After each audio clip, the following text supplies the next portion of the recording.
సోదరులందరికీ నా నమస్కారం అండి. మాది శ్రీ మహాలక్ష్మి సీడ్ సెంటర్ కారంపూడి. నా పేరు శ్రీనివాసరావు అండి. ఈరోజు మనం జీనెక్స్ సీడ్స్ కంపెనీ వారి సిట్టిపట్టు అనే వెరైటీ చూడటానికి వచ్చామండి. లక్ష్మీపురం విలేజ్, కారంపూడి మండలం, పల్నాడు జిల్లా. ఫార్మర్ వచ్చేసరికి సౌడం శ్రీనివాసరావు అండి. ఈ యొక్క వెరైటీ గురించి ఈ ఊర్లో ప్యాడీ బాగా వేస్తారండి. లక్ష్మీపురం ఊర్లో మొత్తం ఎక్కువగా వేసేది వరి. అయితే ఈ ఊర్లో సన్నాలు బాగా వేస్తారు. ఆయన వేసిన రకాల్లో ఏది బాగుంది, ఎన్ని ఎకరాలు వేసాడు, దానికి దీనికి తేడా అయింది. ఇప్పుడైతే కోత దశకు వచ్చిందండి. ఇప్పుడు ఆల్రెడీ కొన్ని కటింగ్ చేసి అమ్ముతున్నారు కూడా కొన్ని రకాల సన్నాలు. వాటికి వీటికి తేడా అయింది, దీనికి పెట్టుబడి ఏంది, అసలు ఏందనేది ఒకసారి రైతు మాటలో విన్నాం. నమస్కారం అండి శ్రీనివాసరావు గారు.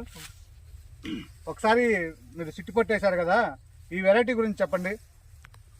నా పేరు శ్రీనివాసరావు, మాది లక్ష్మీపురం విలేజ్, కారంపూడి మండలం, పల్నాడు జిల్లా.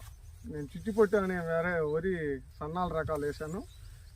అంటే ఇప్పుడు మీరు మొత్తం మాగాడి అంత వేశారు,